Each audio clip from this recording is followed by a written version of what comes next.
M3 CS is the final top-tier iteration of the F80 BMW M3. And as the top tier, it is the most expensive, the most powerful, the most track-focused, and the most rare. They built 1,200 of these worldwide, with about 550 coming to America.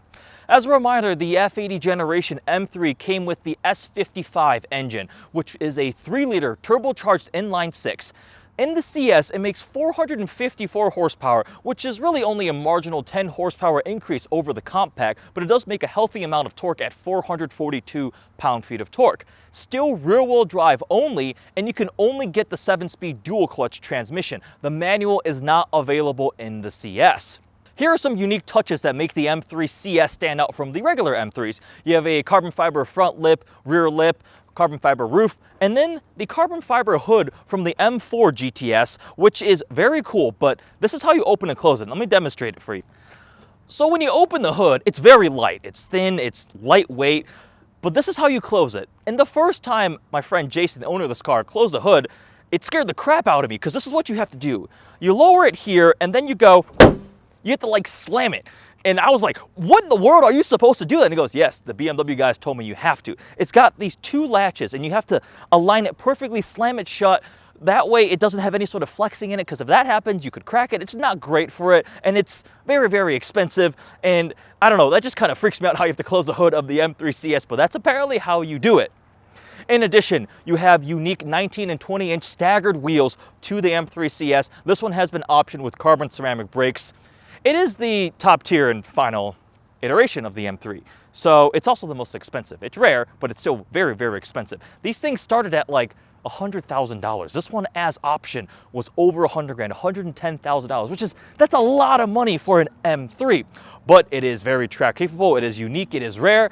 I've spent well over 1,000 miles in an M3 competition, so I'm actually really interested to see how the CS compares.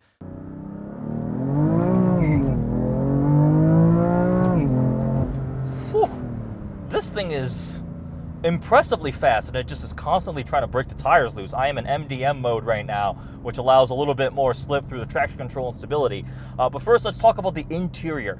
It's certainly interesting on the inside, and also a little bit confusing in certain regards. So they clearly went to some lengths to make the CS feel a little more hardcore, and also instill some feelings of weight savings. So you don't have a center console here. It's just this piece that's covered in the suede of some stitching on it, but you can't open it. There's no opening there. We have single zone climate control, no dual zone. It's got these little knobs. I remember hopping in, I'm like, wait, something looks a little funky to me. It's not the same as you would find in an M3 competition. But then there's certain things that's like, they kept heated seats. Heated seats, if I recall correctly, are decently heavy, so they decided to ditch the dual zone climate control, but they kept heated seats. You have cutouts on these seats, which is really cool. They look awesome. They allow the people in the back to punch you in the kidneys if they want, or tickle you or something, but the competition seats like that have these openings, but again, they're heated, so that's another contradiction in terms of weight savings, but not weight savings. You have all this expensive carbon fiber, the expensive carbon fiber hood, carbon fiber roof, carbon ceramic brakes, and then you have a power rear sunshade, which that actuating mechanism definitely has some weight to it. So it's like a weird combination where in certain regards they're like, yes, weight savings, hardcore, track car, and some other parts, no, but they need heated seats. They definitely need heated seats in this car. Other than that, this interior feels very similar to the rest of the F80 Generation M3s, and just exchanged a lot of leather with suede. You got a nice Alcantara on the steering wheel, the wheel-mounted paddle shifters. The layout is very similar, and it's kind of crazy to think that this is actually almost feeling like it's lagging behind. I mean, the F80 generation has been out for many, many years now, but compared to the latest generation of some of the newer interiors, like I was driving an M850i or the new X6, X5s, they definitely are a step beyond this now. Still very nice, and one of my favorite things about driving the M cars is the ability to change your modes through every single different kind of specific category. So I can change drivetrain to Sport Plus. I can change the suspension dampers between Sport Plus or Comfort or whatever. The steering is in Comfort mode right now, because on the CS, they seem to just assume more weight equals more sporty. So Comfort actually has the best feel to it. Sport Plus dampers are pretty firm. When you put the suspension in Sport Plus, you feel everything. But it's really cool that you're not tied. So like an Alfa Romeo Giulia Quadrifoglio, you put it in dynamic mode and everything goes to full race everything. You don't get to independently pick what you want in what mode. Other than that, the interior is good. Let's talk more about what it's like to drive. The CS is about driving. I mean, it's the most track focused. You can get this with Cup 2 tires from the factory, and as a Shelby 350R owner, I can tell you Cup 2s are awesome. They are very, very grippy, but when it gets even a little bit chilly out or a little bit damp out, they don't do so well anymore. This one is on PS, I think it's Super Sports, not the PS4S, but still, great amount of grip, and they've continued to step up the chassis. I'll admit, the F80, after spending a lot of time in the competition, the ZCP M3, I did a lot of time, well over 1,000 miles in one of those. I drove the base one, which Jason, the owner of this CS, used to have, and I was like, I don't like it. It felt very soft. It felt just not as tight, not as exciting. This is like the competition, but plus a little more. When I did that pull back there, I've done a couple pulls, but that pull back there, this thing is fighting for traction. Now, I do have it in M2 mode with MDM on. I'm not going to turn it all the way off because we're on the street and I don't want an incident, but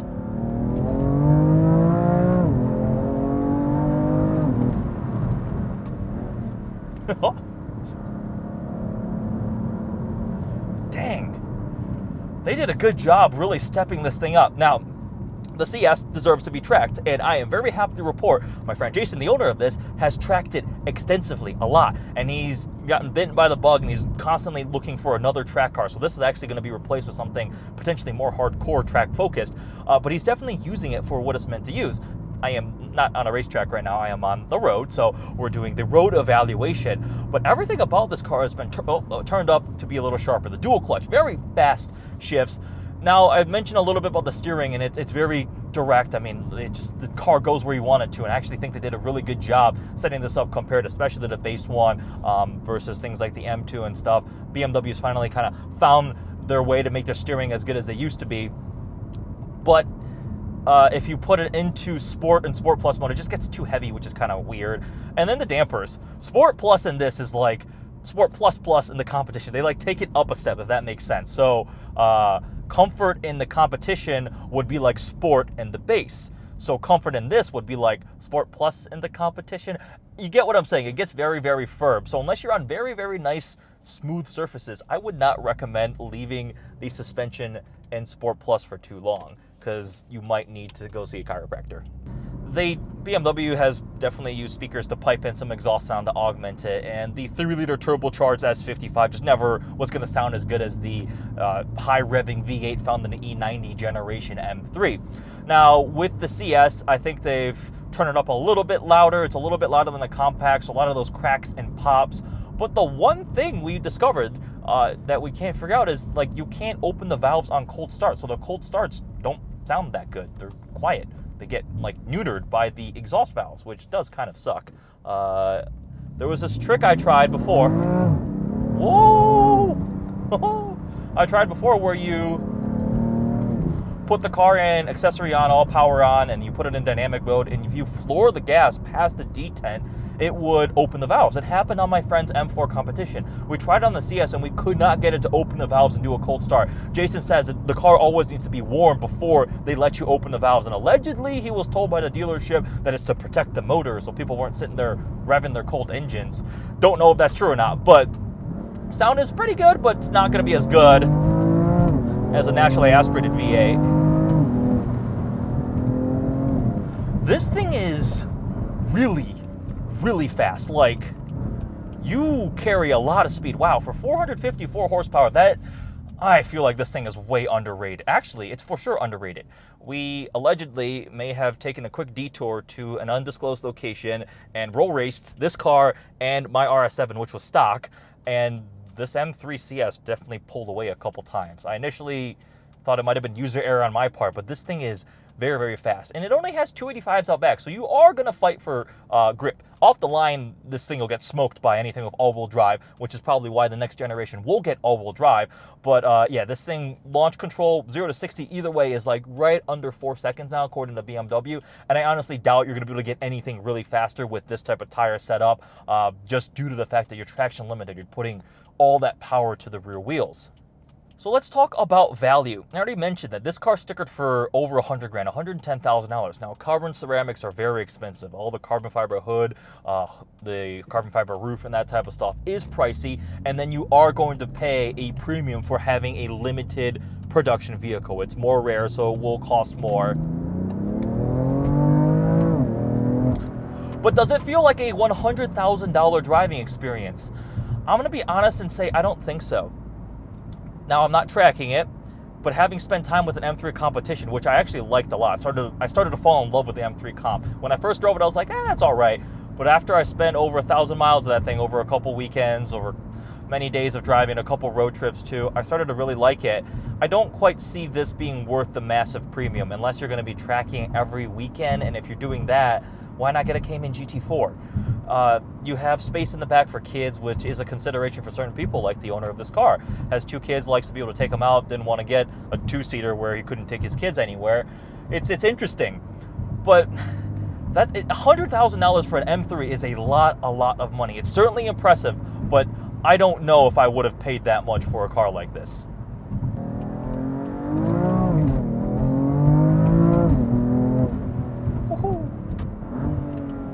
I will say that, wow, this thing is fast. I will say this is the best M3. I will not question that at all. The steering is a lot sharper. It is a little bit firm, but this is the best handling of the M3s. I will take it over an M4, like I said earlier, because I just think it looks better. The rarity is awesome. The San Marino blue paint looks amazing. All the carbon fiber. The carbon ceramic brakes are actually much more well-behaved on this car than everything I experienced with the M3 comp. So I don't know if they changed compounds or calibration or whatever they did with the M3 CS carbon ceramics. They're definitely nice. This car is very cool. It's rare, it's limited, it's hardcore, unique touches, but like I mentioned earlier, there's a confusing things, like no center console thing, no comfort access to like remote open the doors with your hand, but we have heated seats and a power rear sunshade. It's like, wait, where are these trade-offs coming from? Who decided that? Regardless, this car is, as the final of the M3s that might not look like a giant chipmunk from the front end, maybe one that you should buy and keep. I don't know. I can't say. The next generation definitely will make more power. They'll probably be all-wheel drive. It'll probably be faster, but what are you looking to get out of it? I definitely had fun driving this, and I'm happy to say it definitely made me believe that they took a step up from the M3 competition. But is it worth that $100,000 price tag when they came out? I don't quite think so, unless you evaluate things like rarity and that type of stuff, and I can't speak to that as much. But that is the M3 CS. I like it. It's very fast. I'm going to try to drive normal now and not get pulled over. With that, hope you guys enjoyed this video. Make sure you check out the ownership video with my friend Jason. We're going to talk about what it's like to own this thing, what it's like to track it, all the stuff he's done with it. Thanks for watching, guys.